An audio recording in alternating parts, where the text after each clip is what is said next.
It seems like such a simple question, right? How do words get their meaning? But for this one philosopher, Ludwig Wittgenstein, that simple question opened up a whole new world.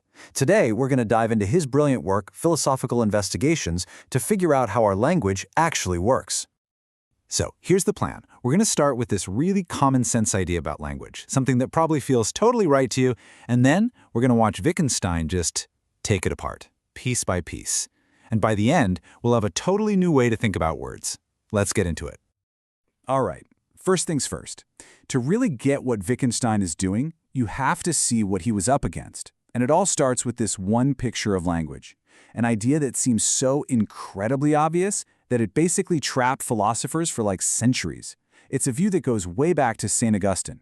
So Augustine paints this picture of how we learn to talk. And it's probably exactly how you imagine it, right? The grown-ups point at something, they say the word, and the kid just connects the dots. Point at a cat, say cat. Point at a table, say table. It just feels so right. Like language is just this massive dictionary where every word is just a label for a thing out there in the world. So the big idea here, the absolute core of this Augustinian picture, is that every word has a meaning, and that meaning is the thing it points to. Simple as that. The word apple means that round, red fruit. It's a direct link, a one-to-one connection. Language is just a giant pile of labels. But, and this is where Wittgenstein comes in, is it really that simple? He throws this little thought experiment at us. Imagine you send someone to the store with a note that just says 5 red apples. Okay, apple points to the fruit. But what about 5? What object in the world is 5? Or red? All of a sudden, this neat and tidy picture of labels starts to look pretty shaky. And this is where things get really interesting.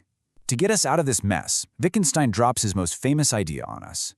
He says, okay, stop thinking about words as labels. Instead, I want you to start thinking about them as tools, or maybe pieces in a game. He calls them language games. The whole point here is to get us away from this idea of words as these static, pinned-down labels. Instead, he wants us to see them as tools we use to get things done, as part of an activity.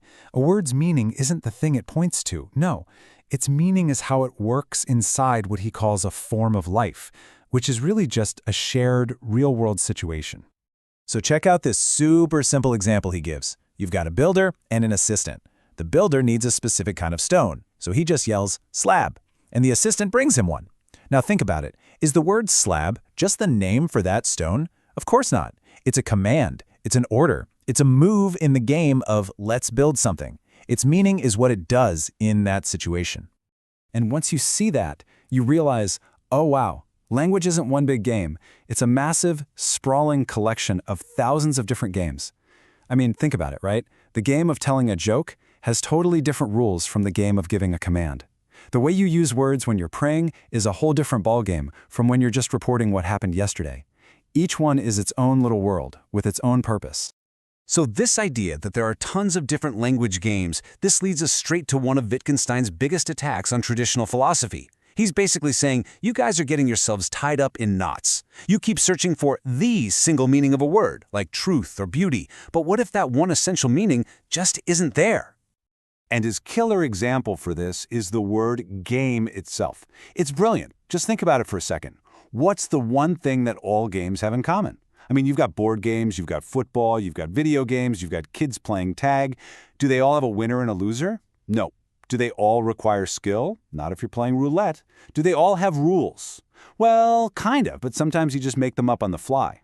Wittgenstein's answer is just fantastic. He says there isn't one single thing. Instead, games share what he calls a family resemblance. And that's such a perfect metaphor. Think about your own family.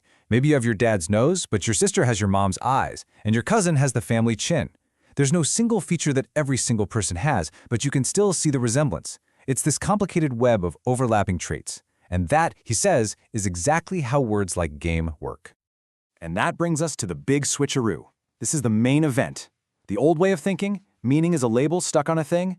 Wittgenstein's way, forget the label. Meaning is the use. It's what you do with the word.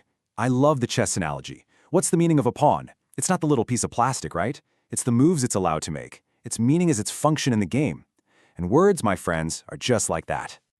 Okay, so now we have this really powerful new tool in our toolkit. Meaning is use, and it's public. So what does Wittgenstein do? He uses it to tackle this huge classic philosophical problem. Could you have a private language? A language that, by its very nature, only you could ever possibly understand. So he sets up this little thought experiment. I want you to imagine this with me. Let's say you have some kind of weird, unique feeling, a sensation nobody else has ever felt. And you want to keep track of it. You want to write it down in a diary every time it happens. You can't call it pain or tickle because it's not. So you make up a totally new symbol. Let's call it S. So to give your new word S its meaning, what do? You have to do a kind of internal pointing. You really focus on the sensation, you concentrate, and you try to forge this connection in your brain between this specific feeling and the letter S you just wrote down. But here's where it all falls apart. The next day, you get a feeling. You think to yourself, is this S again? How would you know for sure? I mean, really, how? You don't have a color chart for feelings you can check. You don't have a ruler. All you have is your memory of yesterday's feeling. But remember, for a word to have meaning, it needs rules. It needs to be part of a game. And a game needs some way to know if you're playing correctly.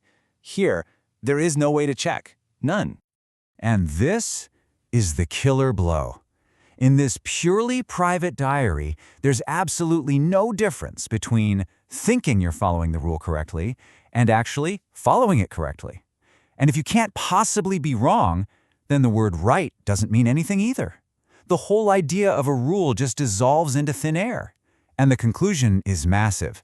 Language, for it to mean anything at all, has to be a shared, public thing. So for Wittgenstein, this isn't just some clever little logic puzzle. This is the whole ball of wax. He believed that most of the big, hairy problems in philosophy are basically just like this. They're not real problems about the world. They're confusions we get into because we misunderstand how our own language is working. We trap ourselves. It's like language bewitches us. It casts a spell on our minds. We see a big, important-sounding word like truth or justice or mind, and we just assume it must point to some single, deep, hidden thing. And then we go off for hundreds of years trying to find it. Wittgenstein says the job of a philosopher isn't to join that search, it's to break the spell. So his goal isn't to build another fancy philosophical system. It's not about creating a new house of cards. It's about tearing them all down. He wants to dissolve the problems by just looking very, very carefully at how we use words in real life. He talks about bringing words back from the slippery ice of abstract theory down to the rough ground of everyday practice, where they actually have traction and do work for us. And that brings us to maybe his most famous image of all. He says a person trapped in a philosophical problem is like a fly in a fly bottle. The fly is just buzzing around like crazy, bumping into these invisible walls over and over again. It can't figure out why it's stuck. The philosopher's job isn't to smash the bottle. It's just to show the fly the way out, to point out that the opening was there the whole time if it would just stop flying into the walls. So, what's the big takeaway from all this? It's pretty profound. Words don't just have meanings, sitting there waiting to be discovered. Meaning isn't a thing, it's an activity. It's something we do. It's something we build together every single time we use language. Language isn't a mirror reflecting the world. It's the set of tools we use to build our world, side by side. So here's a thought to leave you with. Once you have this idea in your head, you start seeing these language games everywhere.